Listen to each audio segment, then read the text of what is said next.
Good afternoon. Thank you so much for joining us for our Ash Center talk titled Breaking Barriers, API Trailblazers in State Government. My name is Early Peng, and I'm a first-year MPP student. I'm Aisha. I'm also a first-year MPP student. And we are AAPI Student Fellows at the Ash Center for Democratic Governance and Innovation. I want to start off with a few announcements. Firstly, the Ash Center would like to acknowledge the land on which Harvard sits as the traditional territory of the Massachusetts people and a place which has long served as a site of meeting and exchange among nations. This panel is co-sponsored by the Rajawali Foundation Institute for Asia, the Rappaport Institute of Greater Boston, the Taubman Center for State and Local Government, the Women in Public Policy Program, and the AAPI caucus at HKS. So this panel is being recorded, and the video is going to be shared on the Ash Center YouTube page, so check that out. During the Q&A session, if you want to make a comment, just raise your hand. We'll come to you with the mic. This is just to make sure that people watching online can also tune in. We're really lucky to have a very special guest with us, Representative Tram Nguyen, Massachusetts State Rep for the 18th Essex District, and the first Vietnamese American woman in elected office in the Commonwealth, and elected to the MA State House of Representatives. And we also have Representative Taki Chan, State Representative for the 2nd Norfolk District, the first person of color elected to office in the city of Quincy, and one of the 3 first state reps of Asian descent elected to the Massachusetts House of Representatives. And we have our lovely moderator, Desmond Ng, Assistant Professor of Public Policy and Faculty Affiliate at both the Ash Center and the Tubman Center. And we know it's like such a lovely day outside today, so we really appreciate you guys coming to talk and discuss with us. And I'll let you guys take it away. Everyone give a huge round of applause.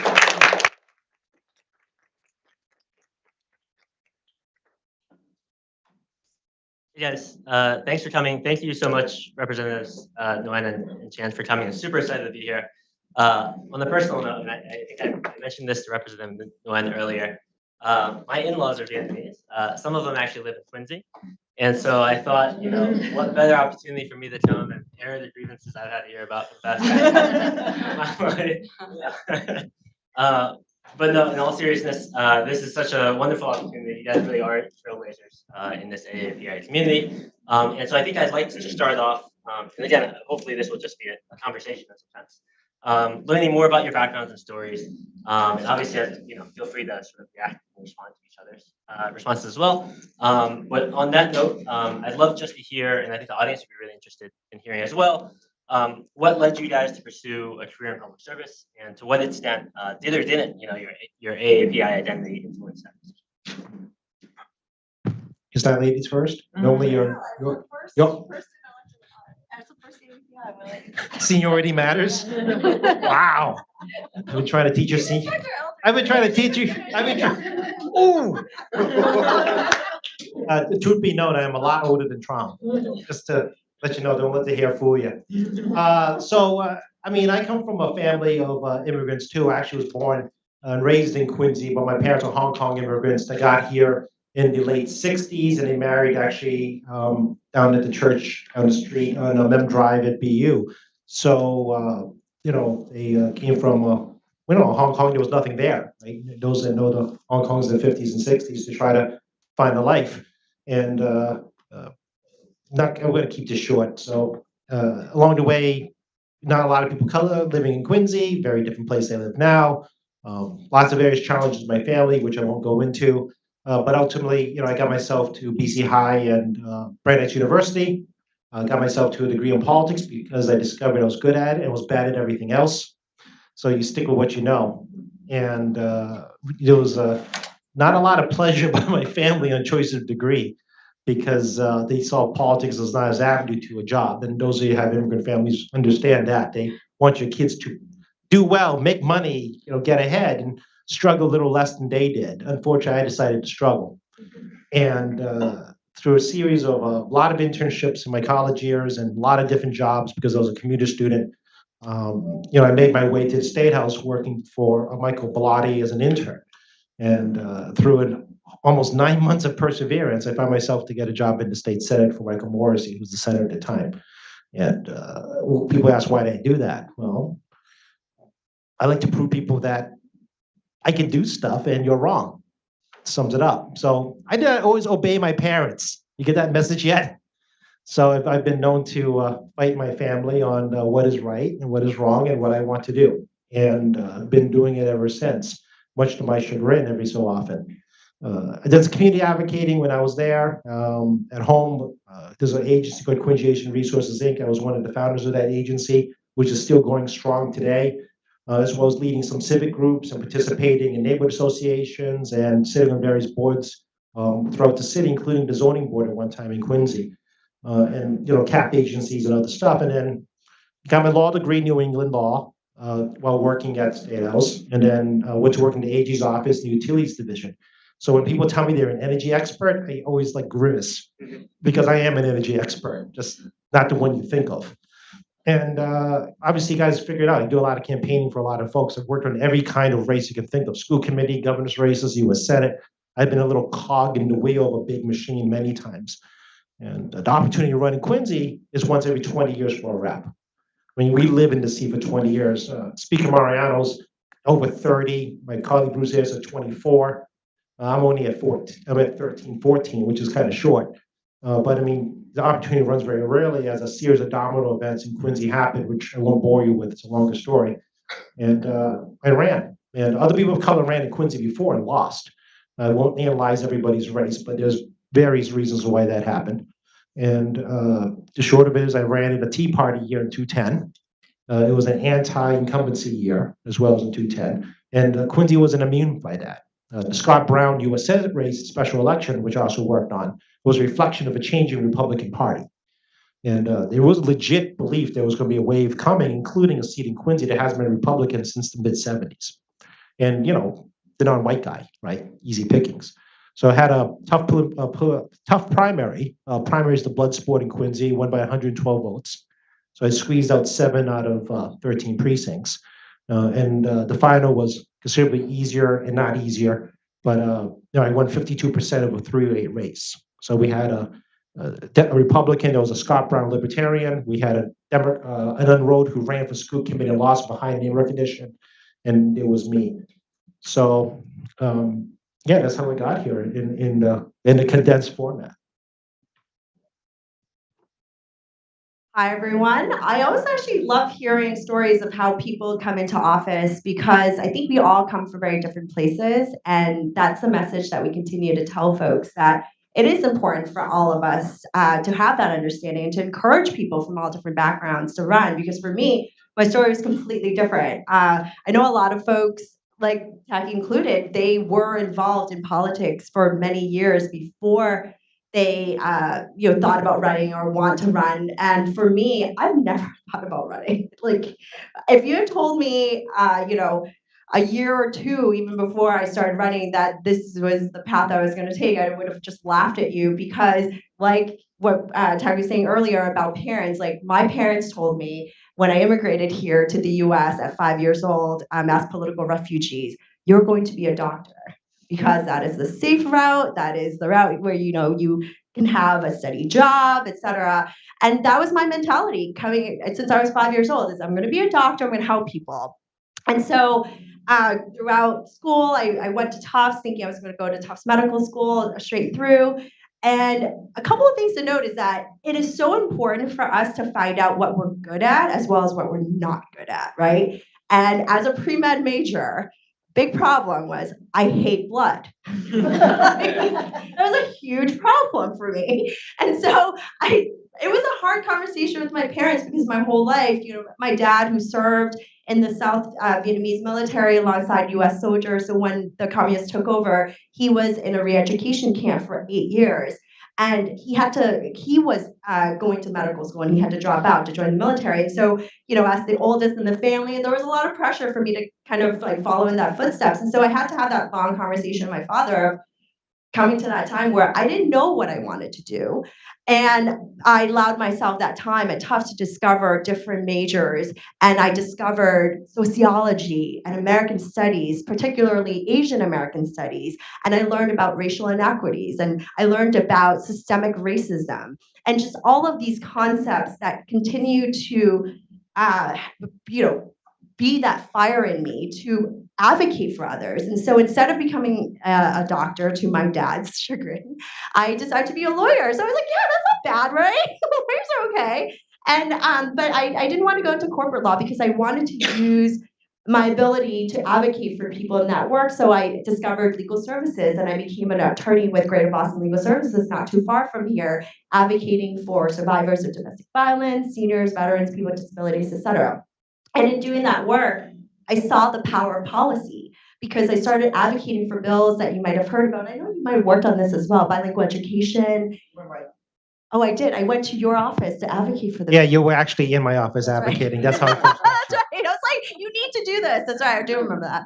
And so that was how I got my taste of advocacy and how people like Taki and others could make these substantial changes and impact real life people.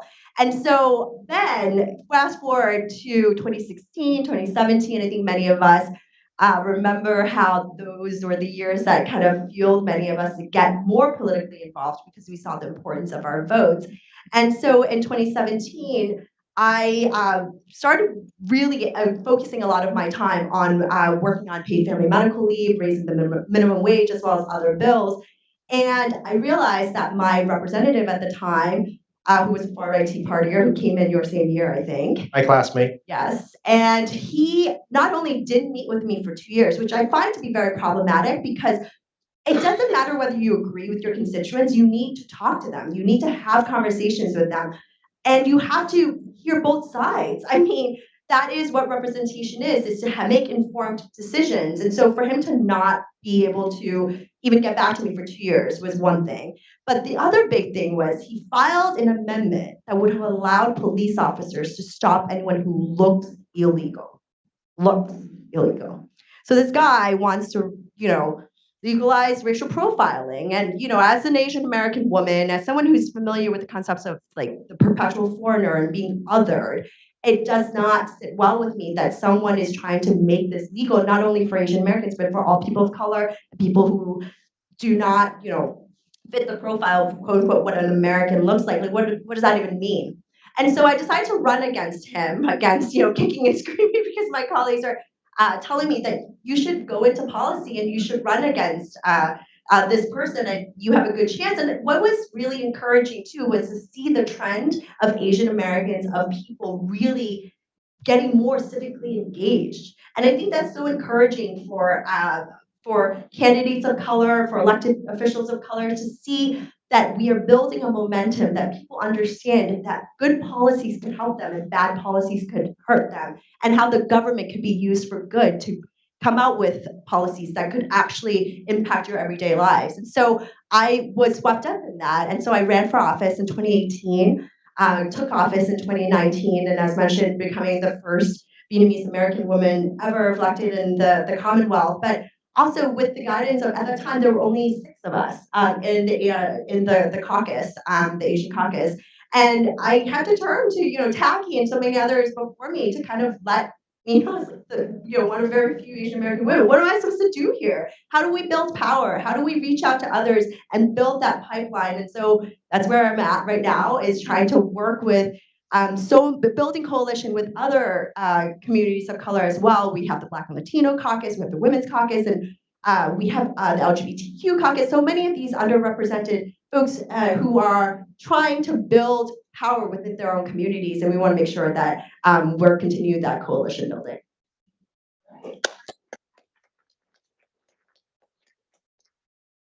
Yeah, thank you so much, Jess. That was really, really insightful. I think that's something that emerges from both of your stories.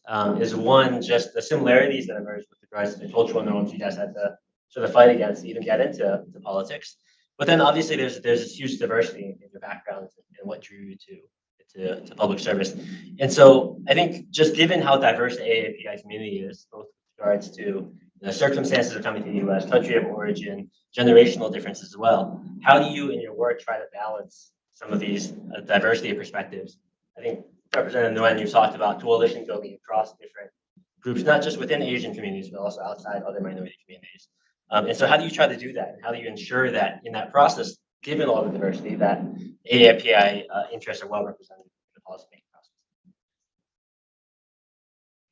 So I believe conversations is key because in order to represent their interests, you have to know what they care about. And to your point about how diverse the Asian American community is, and actually the concept of Asian Americans new too, right? So many of us immigrate from different countries where geopolitics are very different than here in the US as well. And so, and thinking through how to build that community to find commonality. And unfortunately, in recent years, given the rise in anti-Asian hate as a result of the pandemic, where it came from the top that this was the China virus, and so people of Asian descent basically had a targets on our backs. We it's encouraging to see that we have come together a little bit more within the last 2 to 3 years, I would say, to recognize that we need to come together as a community to elevate some of these issues that we continue to face. And not only that, but during the pandemic, it was crucial for us to speak up, to talk about resources and money and how language access was an issue that people don't need to recognize that there's no one Asian language, right? We need to have a better understanding of what each individual community needs. And I'll leave it for Taki to talk about his bill, but he has a great disaggregated data bill to collect more granular data on the different community groups. Speaking specifically, let's say about the Vietnamese community, over half of the population, because we're immigrants, more recent immigrants, more than half of the Asian Vietnamese American community are limited English proficient. Many of them work in the service industry. Many of them are small business owners, and you can't compare that to, let's say, a third or fourth generation Japanese American, or Korean American, or Chinese American, for instance. And so I'll let him talk about that, though, because talk about division in the Asian community, you'll see some of that work. But I think it's about continuing the conversation, and I'm encouraged to see some of the disagreements because it means people care. And it means that people actually are paying attention to the policies, and to be able to have these disagreements is like one of the things that I don't think we would have been able to imagine like 10 years ago when there weren't so many people in elected office. But I'll leave it to you to talk about your awesome bill that brought hundreds of people into the State House in protest and in support. Yeah, this is a job you have a bit of a thick skin and a degree of humor in your life. As I tell folks, you don't take yourself very seriously, but you take a job seriously. But more importantly, you take people that need help seriously. I mean, we get caught up on saving polar bears and penguins. I actually love polar bears and penguins, that should let you know. But I also deal with people who are as Trom does as well. People who have become homeless overnight through no fault of their own. Right? Pandemic showed us the most. We had 20,000 people filing for unemployment in 5 days. And the system's not designed for 20,000 people filing in 5 days, just to let you know. But we received the brunt of people's fear, and fear turns to anger. And frankly, none of us blamed anybody for being scared or angry at us. We just had to weather the storm. So one of the interesting aspects of my life in this gig is that I have been to many different ethnic communities in Massachusetts through my previous lives, including being a member of the Asian American Commission long time ago. Well, Asian American Pacific Island Commission now. And when I first got elected in 2010 and sworn in 2011, a very interesting phenomenon occurred, which I actually had no idea was going to happen, was that other ethnic groups from other communities showed up at my doorstep. Like the Koreans found me somehow, and I was in a Korean newspaper running for office. I'm like, how did this happen? Next thing you know, people in Little Saigon and Dorchester had a phone call. I was like, hey, we want to talk about something. And then I heard from the Greater Boston Indian Association. Next thing you know, I'm invited to go do stuff. I have no idea culturally what I'm doing here, right? Just because you're Asian doesn't mean I know every Asian culture, every Asian language, every Asian food. I mean, this is kind of one of those misconceptions that I felt about us. Like, you must know everything. I'm like, no, there's a lot of us. I don't expect me to know everything. And this is part of the learning experience of being an Asian politician, is learning about other Asian issues.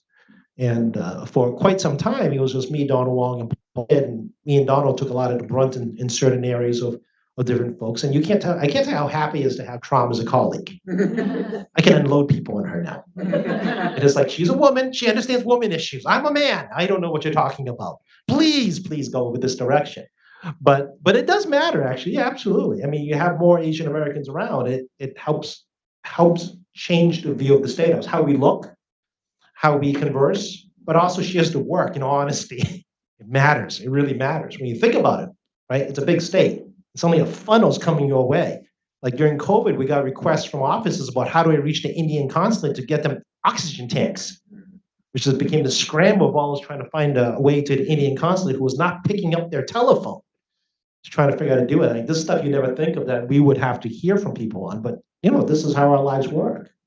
So along the way, I have this little data disaggregation bill. I like to refer as data equity to require a state government to, when they conduct studies, to disaggregate the population to their individual ethnic groups, or multiple, if you're more than one ethnic group, put them together, to basically unveil better the needs of our communities, to move away from the model minority perception, and to understand better how best to allocate resources and which groups are truly disenfranchised in specific areas, right? Inequity is not unequal through the entire spectrum. Certain areas of life are more unequal than others. Things like education access, healthcare access, housing access. For example, I didn't realize Koreans are very uninsured in Massachusetts, right? Even though they're perceived as a very high success rate, they actually have a very low health insurance. Indians have a very low housing ownership in Massachusetts, very low. But the question is why, right? You got to have something that initiates the question why. And by nature of the legislature, we're very reactive, right? Something happens, we react. So the first question is why?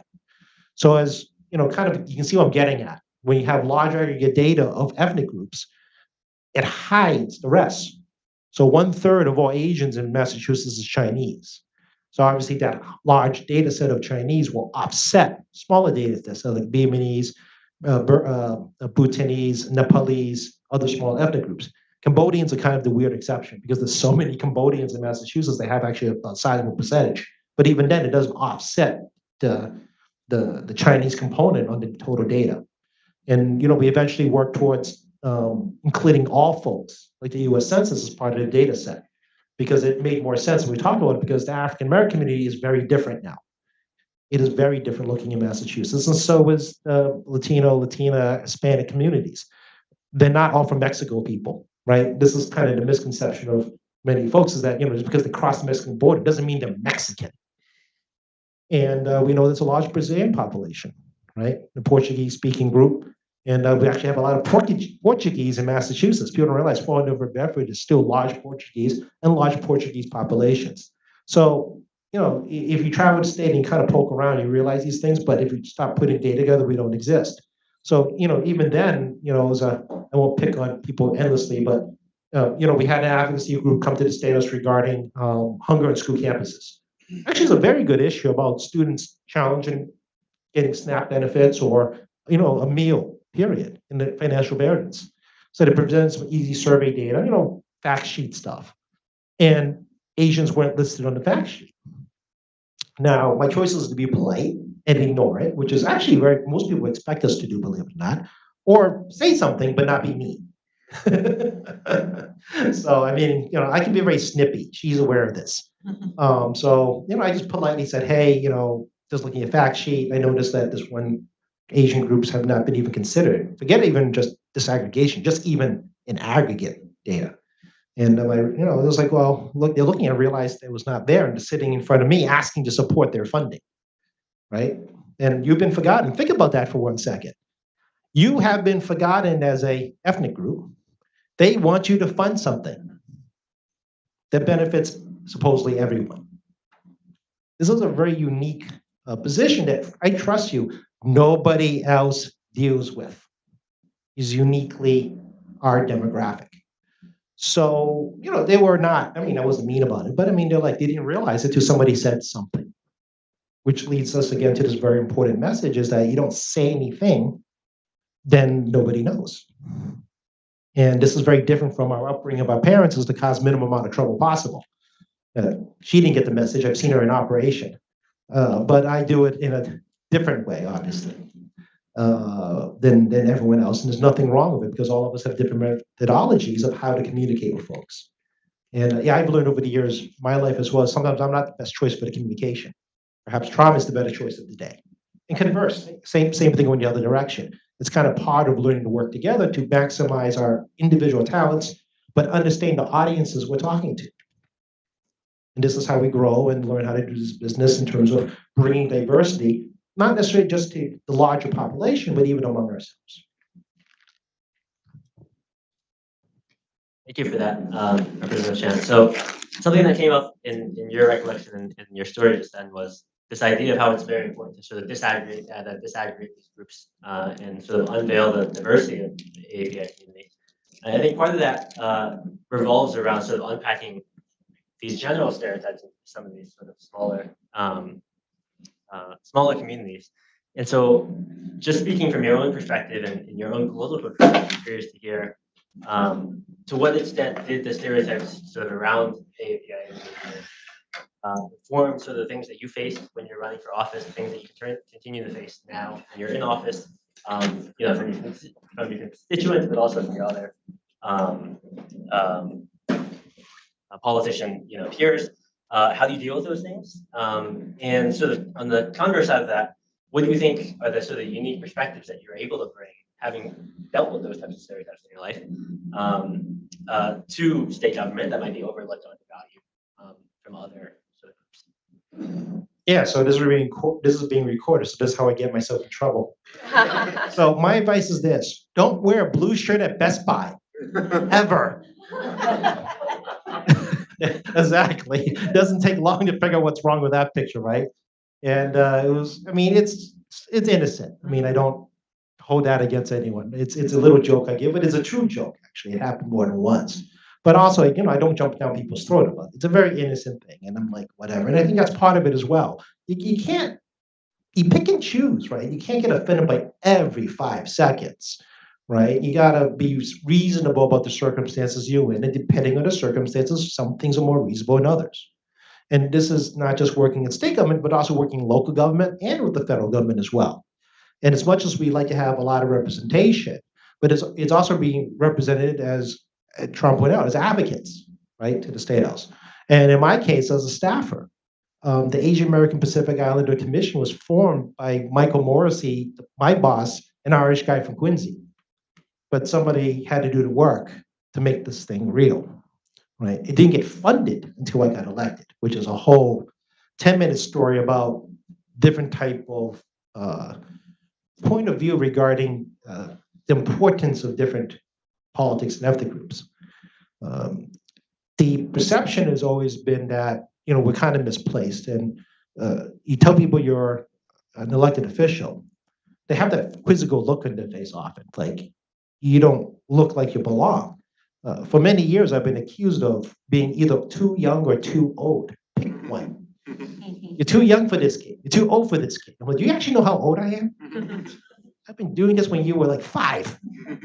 So, there's all these like interesting barriers where they're trying to create reasons why you don't belong in the system, right?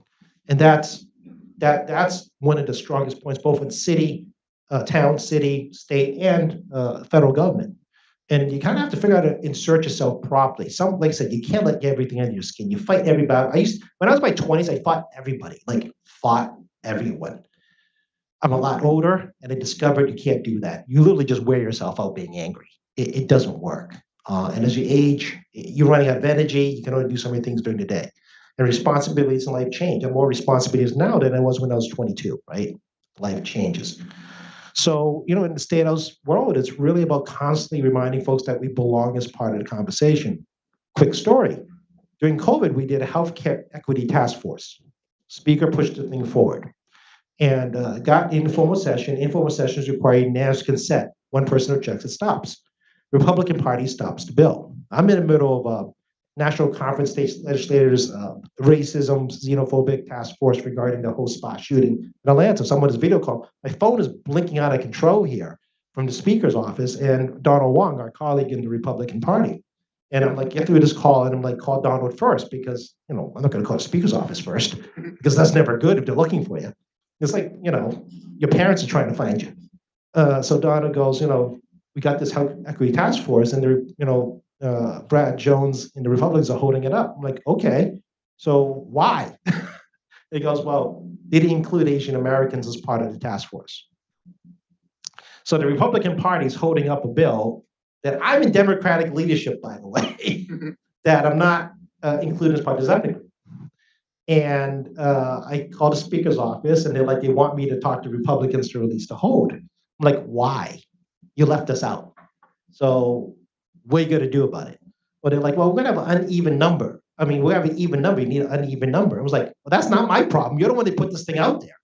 Why do I need to have the Republican Party, my friends on the other side of the aisle? And they are my friends. I mean, Republicans or Democrats, they are my friends. They're people. Help look out for us. So I wouldn't let go of the hold. I wasn't going to tell them to stand down. So, after another hour, something was worked out, and we were now included in the bill.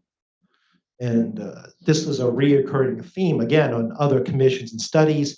Tron remembers my tirade on a caucus call one day about not being included in various criminal justice matters and probation and civil service that were constantly being left out.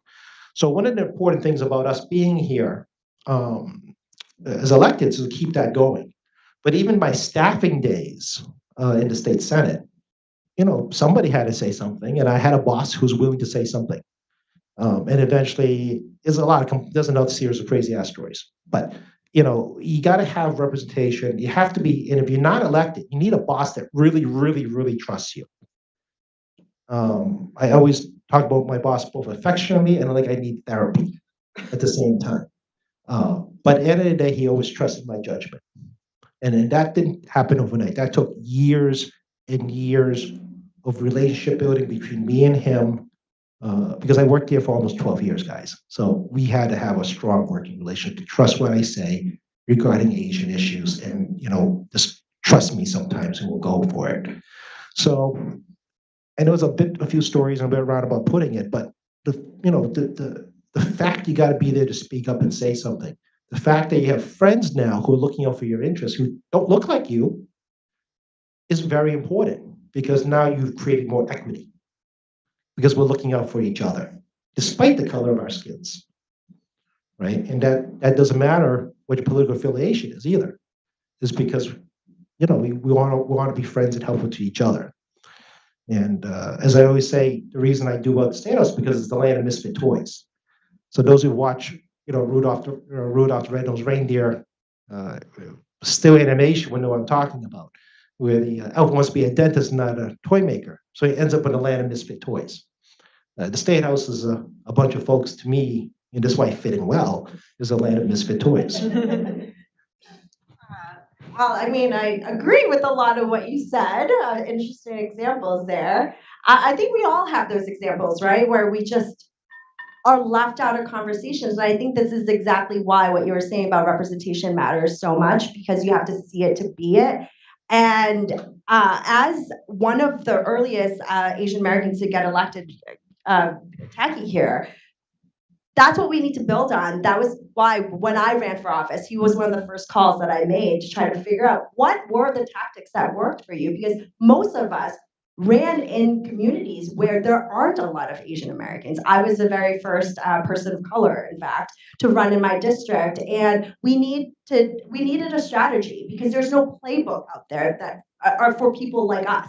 And I think that is the problem that we need to continue to address. The playbooks are for people who, quote unquote, look like politicians, the white Irish guy who they've always seen. And so when we first started thinking about, okay, how do we build this pipeline? How do we get me into office first so that I can get others into office? I think the one important thing we have to remember is authenticity. Because if there's no playbook out there, or there is a playbook out there, but it's not going to be authentic to me, I can't utilize many of the strategies there, because if I say something, but another person who doesn't look like me says the same thing, it could have very different effects on people. And so having that sort of structure to allow us to be more intentional about what we're putting out there, what values we're fighting for, and always that balance too. I shouldn't be representative of all Asian Americans too.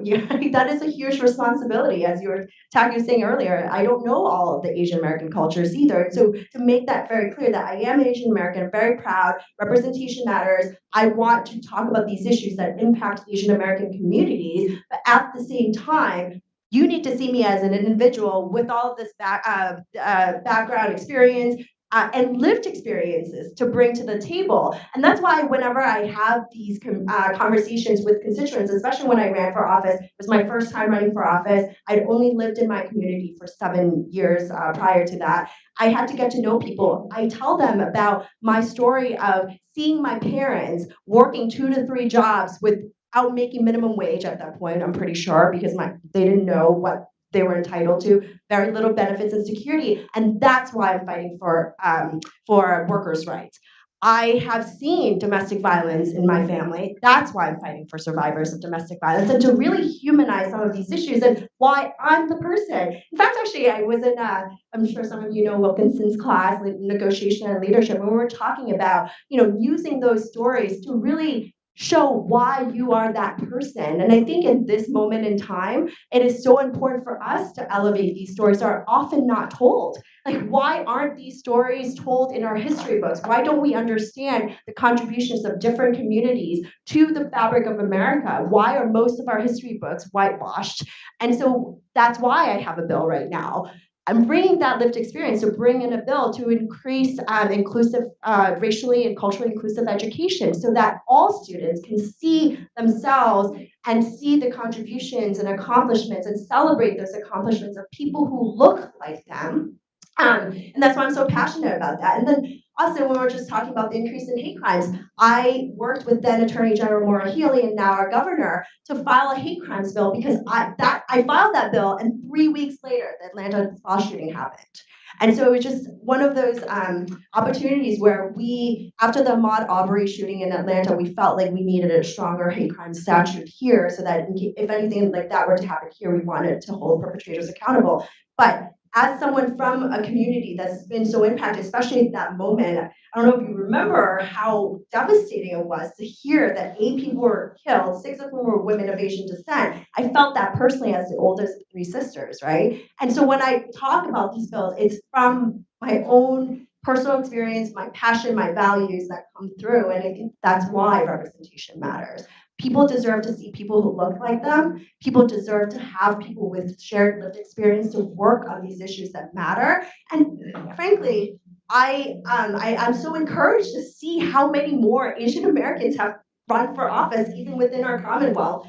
I'm the first, and I don't want to be the last. And I'm just so encouraged to see. Like, there was someone running for Worcester City Council. There's another person running for City Council in Everett who are Vietnamese. There are just all these Vietnamese women running, and I was like, well, come to me. I want to help you. I want to help others. I want to bring you into the doors, get interns of Asian American descent so that you can get that exposure because you learn so much, not just as an elected official, as a staffer, as an intern, because that is the type of exposure that will encourage people to be more politically engaged and to stay that way. Yeah, let me build off a little bit what Trump said was actually very key here. We win no matter where we are as an ethnic group. If you look around the country, Asians, no matter what ethnicity, win in the weirdest places. And it's in both political parties. In my case, even though Queens has a large Asian population, in 2010, only 14% of my voting base was non-white. 14%, to put that in perspective, because most of the rest of the district was more minority than mine. She has almost nothing that looks like her. And my friend Donna Wong from Saugus, who actually owns the Kowloon, in case you want free chicken wings, tell him I sent you. He has a few Hispanics, but no Asians. Paul Schmid is a little bit trickier. He's 1/4 Chinese, but also almost no minorities. My friend Keiko Oro, who's a Republican, 0 non-white folks. She was the only one non-white person in her entire town. And the only 2 of us that Maria Robinson, no Asians in Framingham, that's a sizable base. And then we have Roddy Mom and Bana Howard, who are Cambodian from Lowell, and they actually have a sizable Cambodian base. But you look through Asian American electeds, we'll survive anywhere. I mean, we've proven we can outwork people to do it if we want it bad enough. And Traum also points a very important point here: balancing constituent interests against the larger picture we're working under. As I discovered over time, my constituency, if you learn to stand up for yourself, they like you more. If you don't stand up for yourself, they look at you poorly. And sometimes they don't agree with you, and many people don't. But if you don't stand up for yourself, they look at you like, what's wrong with you? I mean, you're not worth our time because you can't protect yourself, you can't protect others. But all of us also have constituencies that don't look like us, who don't share our political ideology, and we're always running this interesting balancing act as we discuss public policy to ensure that our constituents' voices are heard. And sometimes those voices are not the same as her constituency.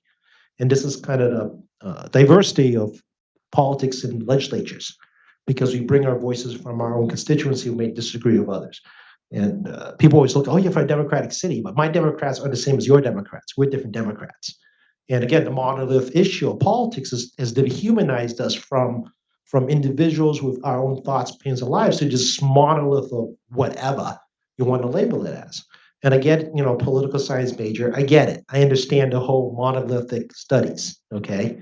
But when you actually work in this gig and apply some of those educations, you realize it's much more complex than people realize.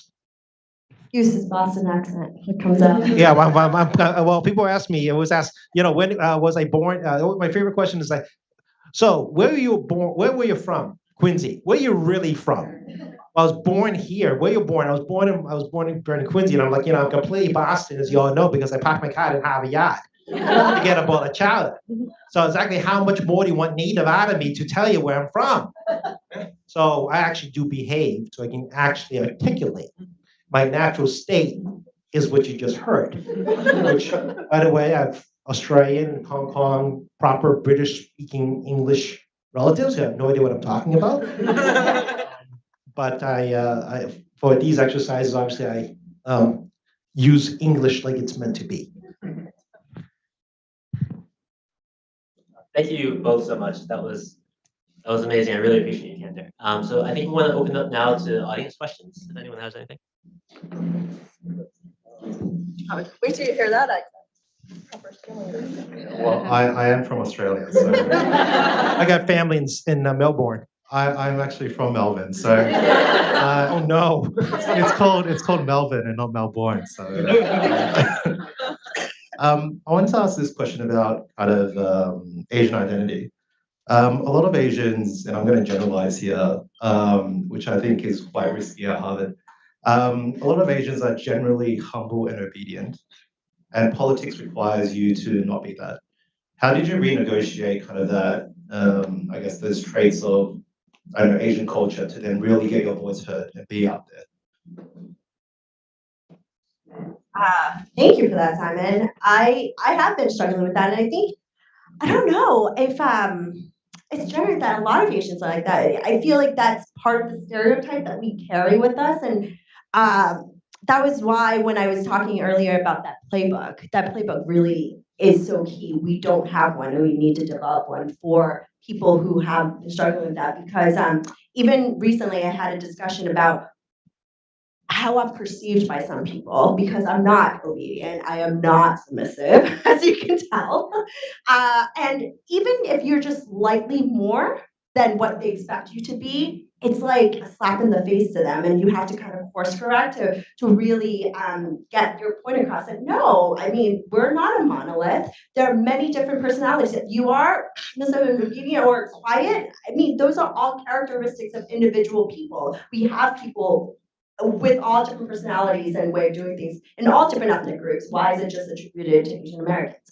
And so I'm very, very conscious of that. I'm actually very loud too, and so for me, it's actually the balancing act of not being too loud. But the authenticity needs to be there, and you have to find methods that work for you, voices that work for you, and also sometimes it takes others to kind of amplify some of what you're trying to say and to really reiterate it, like what Taki was saying earlier. Trump said this. I'm going to expand on it more, and I think that's so helpful, because then it's just not leaving me to speak. And I say that as an example of when I'm in a meeting.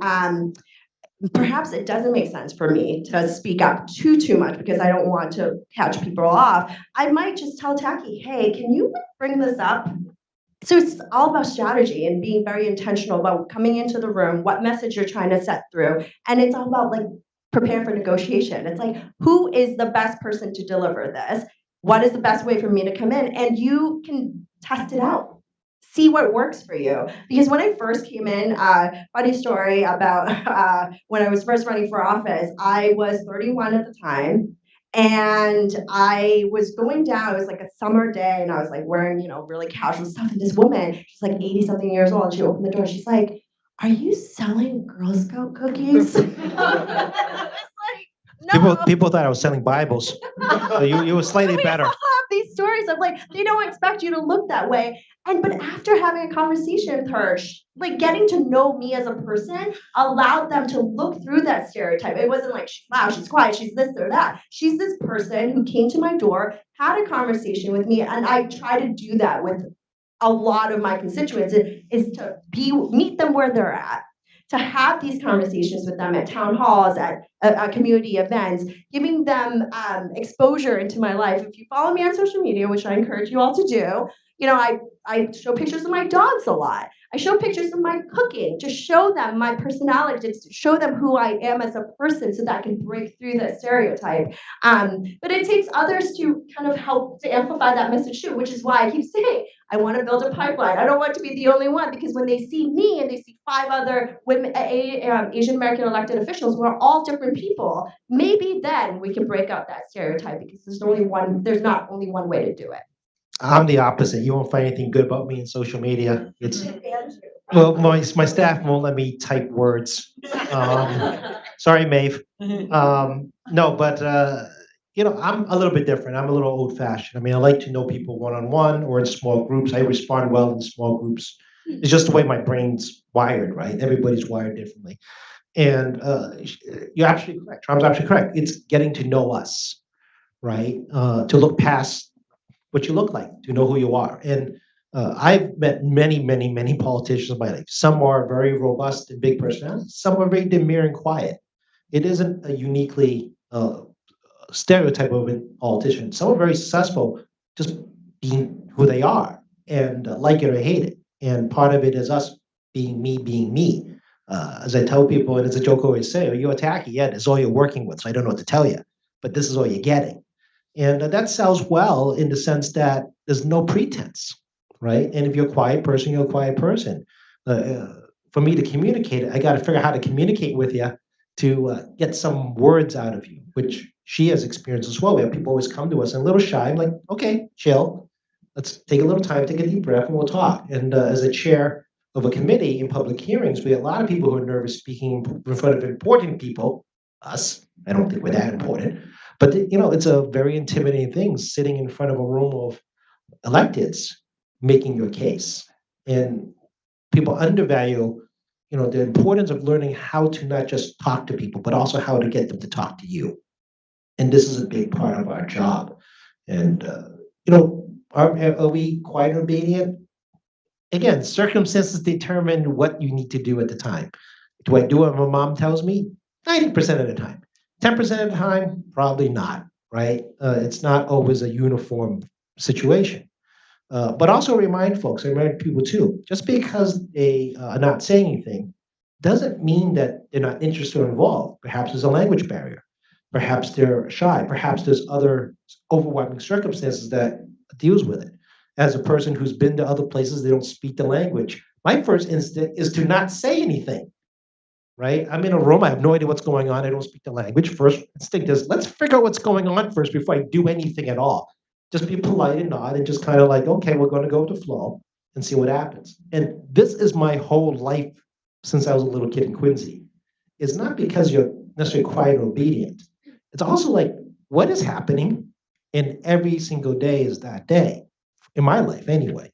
Can't speak for the folks. But we're always learning, Asians in particular, always have to keep learning to adjust and adapt to any circumstance of life they're in. It's just that everyone else doesn't appreciate or know that's what's going on. You do it, I do it. But the people you engage with have no idea you're doing it, nor do they ever appreciate it. It's kind of a survival skill.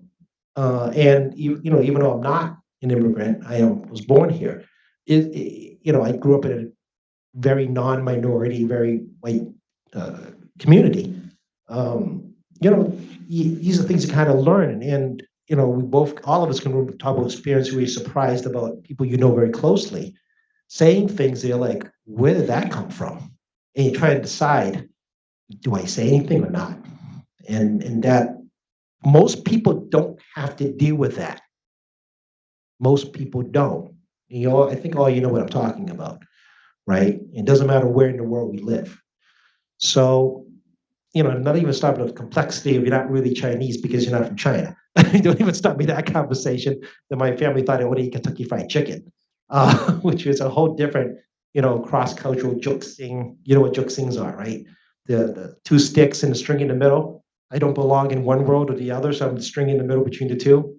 It's a semi-derogatory term to kids not born in China. You're kind of in this between spot, but also works to our advantage because we can actually walk both worlds if we do it properly. It's you just don't bulldozer your way in, but you can do it if you do it properly. The same thing applies to any child of immigrants or any immigrant as well that faces those challenges. So again, we want to break stereotypes. You have to be smart about how you do it, but also understanding that other people have limited experiences with us, so that's all they're working with. Does that make sense?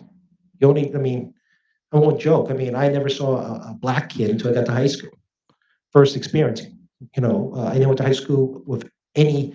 No, I had no child in my brother that was Asian until I got to high school, and even then there was like 7 of us. Right now we have this new experience I never experienced in Quincy, where I'm in a setting where there's Hispanic, Black, and other Asian kids that I've never ever had to deal with. So then I had to learn how to adapt. Right. And again, it's just being smart about how you do it.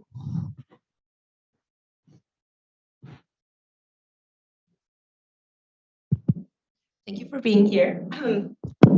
I very much admire you both for running and winning and serving, right? And I think you both talked about the importance of representation, and I'm very happy to hear there's an increase of Asian representation running and in office.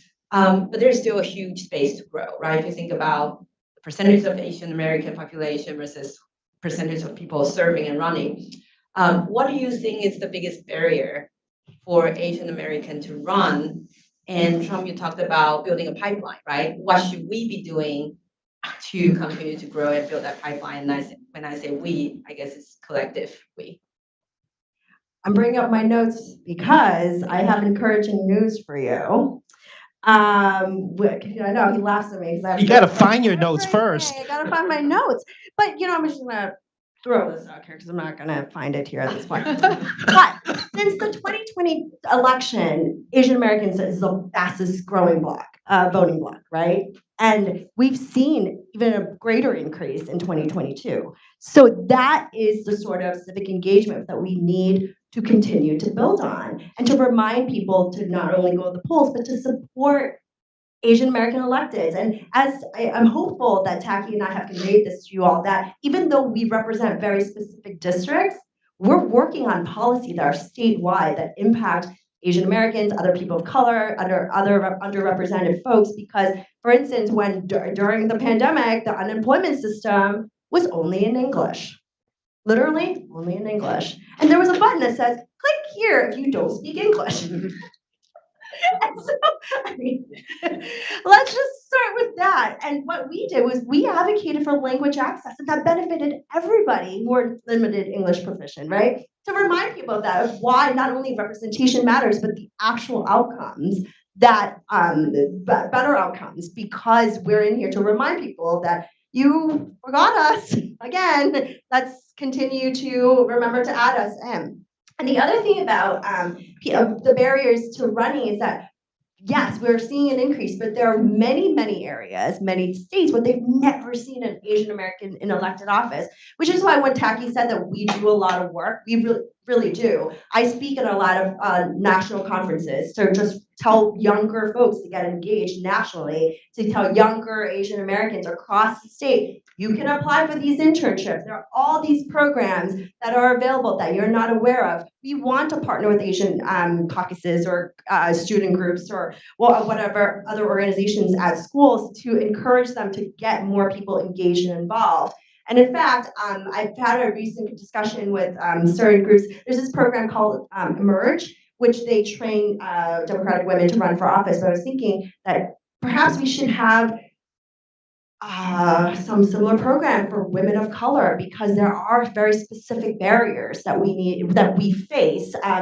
Talking about being obedient, having that assumption that we're submissive, quiet, and all this, and overcoming that so that people can recognize us as leaders, right? And so I would love to partner with you and others to have these conversations about how we can support that sort of work. I don't know if you have anything to add. Yeah, no one listens to the old guy anymore. Just to let you know, I'm actually very happy Trump's doing all this outreach. It is very very important, and I do joke about that. But I've been doing this so long in terms of the big picture.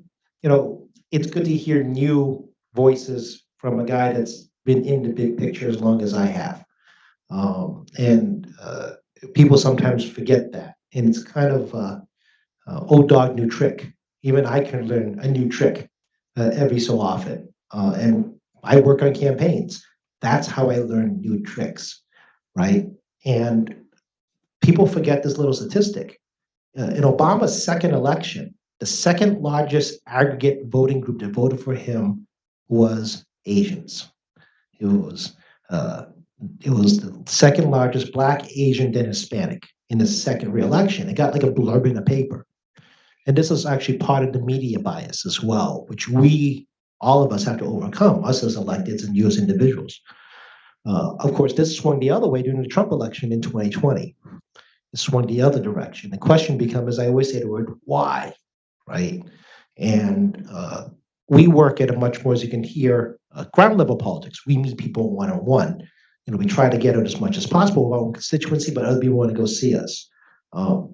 Congress is a whole different universe, right? Further away, harder to meet a million constituents, right? Very different dynamic than us 44,000-ish constituents we have. But the perception is always congressional. It's easy because, frankly, university teaches congressional. It's easy because it's uniform. Most states follow similar methodologies. There's a lot of books written on it. But you get to like the 50 states and territories, plus the hundreds of counties, and then the 1,000+ municipal governments. Well, it breaks down really funny now that one model you all know as Congress doesn't apply. And I don't watch political TV shows because it makes me angry. Because you do this long enough. It's like being a doctor and you're watching doctor shows. It doesn't always go well, right? But the desire to participate, right? Whether I agree or disagree is irrelevant. The desire to participate is the most important part. Whether it be an advocacy group, again, working in government. We want people to work in government, running for office, and also, just contacting somebody if you're concerned. As Trump pointed out, my former colleague refused to return her phone calls. That's not good. Do things slip between the cracks? Yes, I'm not going to lie to you. Stuff does happen. Accidents occur. I'm not perfect, and neither is my staff. However, you don't ignore her for 2 years. That's deliberate, right? And if you guys have that experience, doesn't matter who you are, then clearly there's more here going on, right? And that's just not doing a good job. My statistics, so I really want to say it. I just scrolled through all this. But between 2018 and 2022, 1 million new Asian American Pacific Islander citizens have been registered to vote. And the average growth rate is 3% for the average people, so this is much higher than that. So just think about how encouraging that is. And some of the other barriers to language access, and that's why I was talking about bilingual education earlier too, bilingual ballots, so that people can understand who and what they're voting for. And so those are certainly some measures that we can work on. And it got to work for your vote. Don't forget that. I mean, tacky being tacky. We're in a caucus discussing the voter access. This was like 10 years ago now, it feels like. And I raised my hand and goes, guys, do you realize the people that get the people to the polls are us? I mean, elected officials are the ones who drive people to the polls. I mean, it's our mailers, it's our calls, it's our door knocking, it's our volunteers. We are the ones who make the financial investment. No amount of public policy can change the amount of money I put in to find Chinese voters.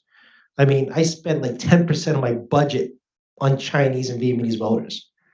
I could have spent that 10% of something else, but you got to put the money in. And if, a flimsy piece of translated paper doesn't cut it, glossy pictures, equal treatment on a flyer, right? Equal gorgeousness of a piece of mailer.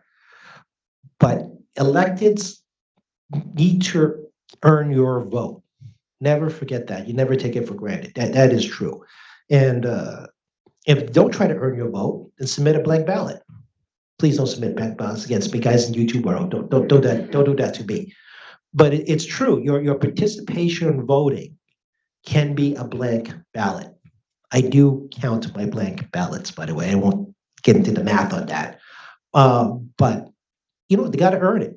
And like I said, the biggest single driver to the voting polls is the candidates. So the question becomes, why aren't candidates courting our vote? Why are things not in Spanish or Chinese or Vietnamese or Cambodian or Portuguese? Why, right? Do they not want that vote? And you know, the stories about Russian voting blocks in Boston. Fascinating stories if you look into it, right, and how that works. Voting blocks in Chinatown, voting blocks in Little Saigon. But the stories behind those blocks were created and why, right? And some were good stories, some are not, but there's a story there. So I agree, people need to run. But don't forget, if you're going to run, you got to go get that vote. As I remind again, the majority of us didn't run in districts that look like us. We had to convince them to go to vote for us, right? To show that we are able to do the job. Far too often people think that, well, that's an old white guy, I can beat him. No, that isn't how this works, people. You know, or that's a Chinese woman, I can beat that. That isn't how that works. But you don't think in my home, people aren't thinking, well, I can beat Tacky. I'm like, really? All right, let's see what happens, right? And I've had that more happen to the rumors of politics, right? It's not like you don't hear it eventually. Because just because they don't look like a barfly or a restaurant or a golf course guy or any of those things in Quincy, doesn't mean I don't hear about it eventually. It's part of having a political network. So, you know, this is the other good question. Like I said, you know, it's not just getting involved, but why aren't they courting us? But it's a significant financial investment by it. You get materials translated, pictures on it, get it out to folks. It's extra work and money. So, you know, that's something everyone really needs to think about. Why haven't they asked me for my vote? Why have not made an investment in our communities? I think we're a little over time, so thank you all so much for coming. Please give Representative Nguyen